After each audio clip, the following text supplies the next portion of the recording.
Hey guys, it's a Whiffy here, Blue Unicorn Gaming. Hope you're all doing well today. And today I want to talk to you a little bit about Torchlight 3 and the Week 7 community update.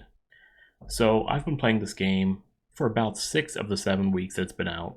I haven't really done too much as far as videos and streaming it goes, mainly because there's a planned character wipe. This early access phase they're in is actually more of a paid beta, I guess you would call it. And the reason for this massive character wipe is going to be because of a full rebuilding of the Relic system. The Relic system in this game is kind of like a subclass of powerful abilities, and in its current form, it hasn't been well received. It's forgettable. There's a lot of things about it that I myself, until level 10, I think, didn't even know it existed, and you got it at level 5. So they're doing a massive overhaul of this system, and due to the massive structure, they need to do a character wipe in order to complete this properly. So today, I want to talk a little bit about that, this community letter that you see in front of you here, as well as just to let you all know that going forward post-wipe on August 11th, I'm going to start creating some videos about this game. Videos that are going to be more of evergreen style content that will update over time, things that won't really change too drastically, and these guides and these playthroughs and these ideas can be used consistently as you move forward within the game. Now, the style of content typically doesn't go out of style. So maybe my video is found in 3 years, and you decide to watch it, it might still be largely relevant to you, as long as the game doesn't make a massive game-breaking change. Until then, you never know, it does happen. Let's go on over here to the state of the game, week 7. So we have our state of the game here. You see a picture of the Relic System and what it's going to be looking like. And here's the article. Hello, Torchlight community. We initially launched early access on June 13th. It's now July 30th. Just 47 days into the process, and we've already launched the third act, Economic Mountains, Phasier's Dungeon, an awesome new endgame experience, and already prepping for the next big update to Relic subclass. I'm sorry, I cannot talk today, apparently. Our next big patch, which is previewed below, will be our final large update prior to launch. While initially scheduled for August 4th, the Relic subclass update and account wipe has been delayed a week to August 11th.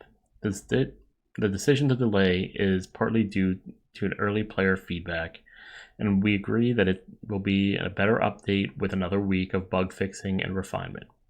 After this update is released, the remaining time in early access will be used to polish our current features and resolve outstanding issues and bugs.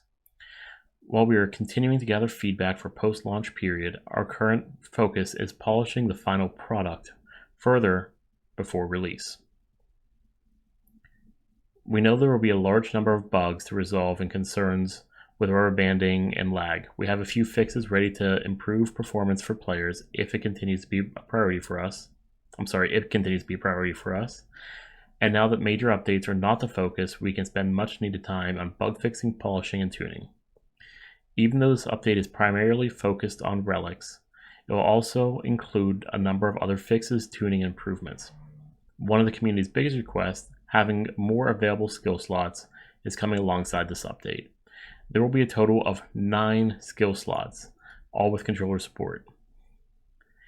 I'm so excited to reveal what else is coming up in Torchlight, but for the moment, I'll settle with the upcoming update and hold on to more surprises for a later date. Thank you everyone for your continued input and support. You're making Torchlight 3 better. Max. So I'm going to come back and I'm going to hit on some things. These types of videos that I do, I do typically come back and talk about certain aspects that I read that interest me a lot. This line right here is definitely going to be one of those lines, and I can't wait to talk about that. So here we are, Relics. When we first launched in the early access, we received a large amount of critical feedback pertaining to skills. Players criticized what appeared to be a lack of options and uniqueness when initially creating characters, alongside some problematic interactions with the current system of swappable relics, like players deleting them accidentally. Yeah, I did that. It was clear that relics needed a deep review. After discussing further, with the community, including closed focus groups, Friday streams, and long chats in Discord. A rebuild of relics had to happen if they were going to become a truly unique and powerful skill tree that they were always intended to be. The community was right, and while this is not a small task, we believe this huge improvement for Torchlight 3's base gameplay. We're extremely excited to see all the new and creative builds that come out of this change. Because this feature would require a large amount of work to retroactively fit into players' current accounts / characters, we have decided to wipe all player account data when this feature update goes live. This update and wipe is currently scheduled for August 11th, but is subject to change. If we are going to have a wipe, why not have a little more fun with it? The 12 days of wipe miss starts today. Okay, that's kind of fun, guys. Come on now. Relic skill tree. Players will be able to choose their relic after they choose their class. This choice is a permanent third skill box full of its own active and passive skills. Okay. You cannot change your relic in the new system, which means that this choice is a fixture of your class. You will be known by the powers and influence of your chosen relic gives you. You will be able to preview all of the skills together and hover over each one individually to provide you with more information before you make a final decision. Example of a Bane sharpshooter. Would you spray scatter shots, spew spiders, or summon Shasta?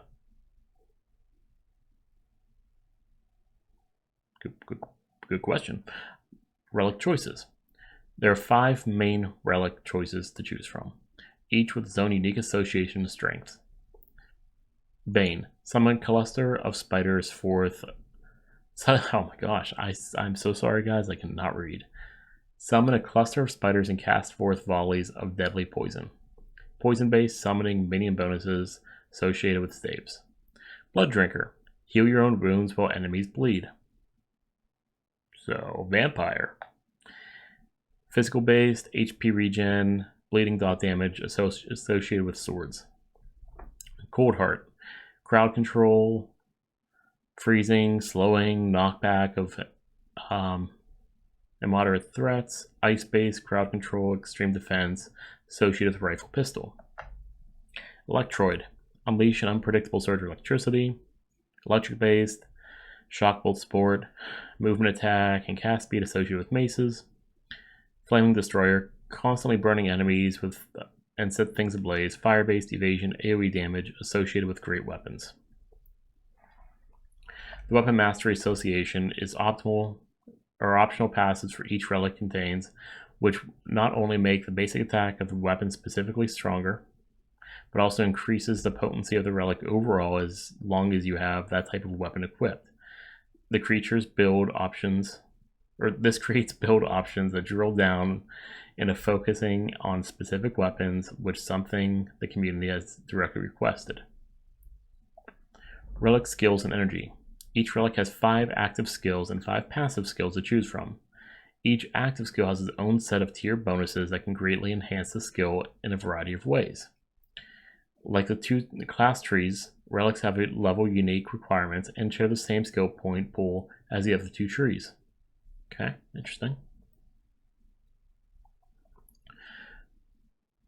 Most active relic skills require relic energy, though not all do. Relic energy generates over time as long as you remain in combat. You can see here the bar of it.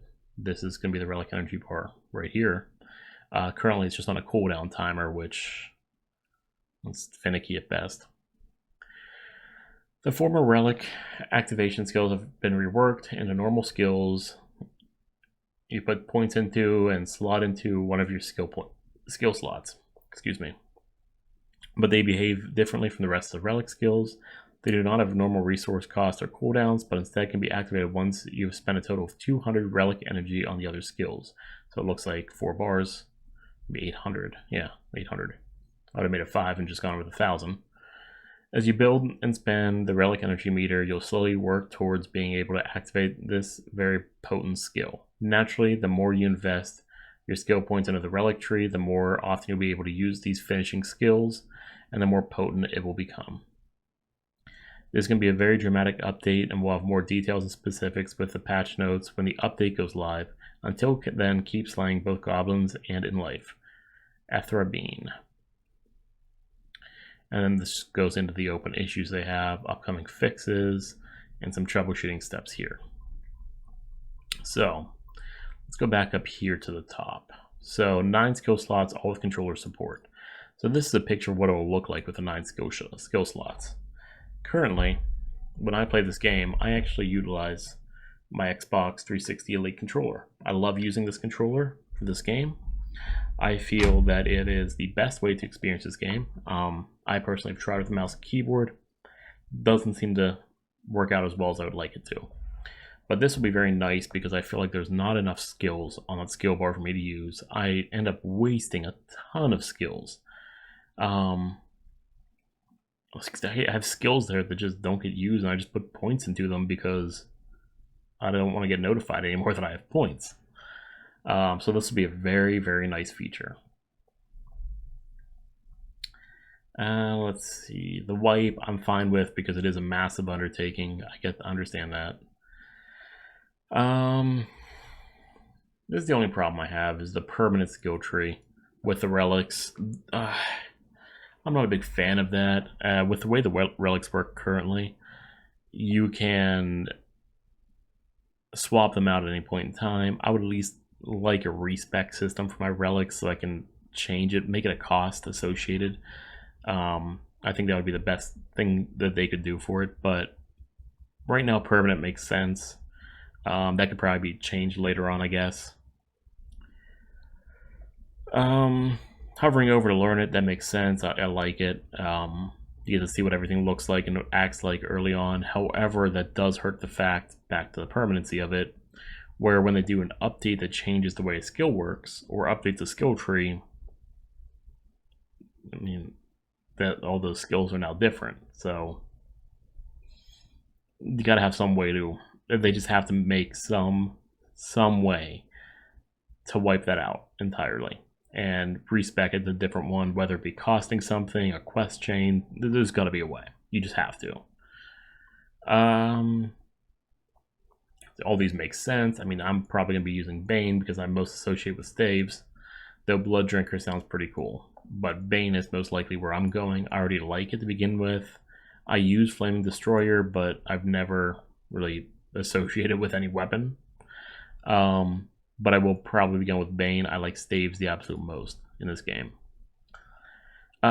Skill tree looks good. It's identical to the other one for your normal stuff, just with more skills in it, so you have more choices to choose from. The power system I like. I would have added one more bar, but I can see that it being a little bit overpowered or underpowered because you have to. The math is way different than with one more bar. I like it. You know, it's better than a cooldown system. The current cooldown system, it shows my relic is active half the time. Then when I go to use it, it just kicks it into the cooldown. It's very buggy, which I get they're not really working on it too much because they're doing this update. So, but that's it. That's it for this State of the Game Week 7. I'm looking forward to this game being in full launch. I'm looking very forward to this this wipe so I can actually start playing and really invest some time into it.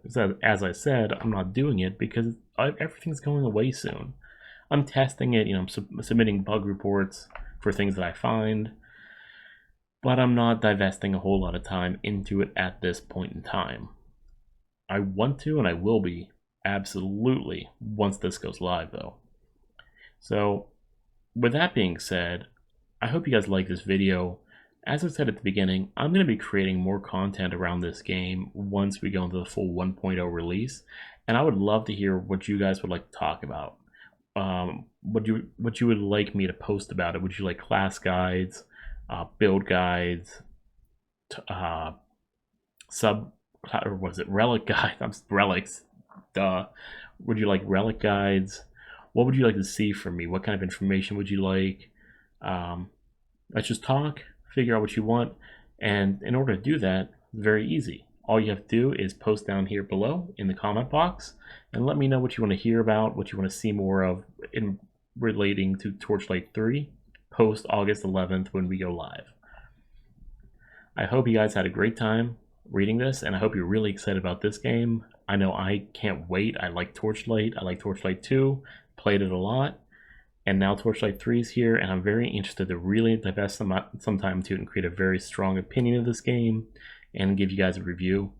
But if you guys like this content, please hit that subscribe button for me. It really helps my algorithm. Hit the like button as well. Let me know what your thoughts are on the video. Really helps me out to understand what you guys like, what you don't like, what you'd like to see more of, and what you'd like for me to elaborate on. And with that being said, I'm with you for Unicorn Gaming. Have a great day. Keep on gaming.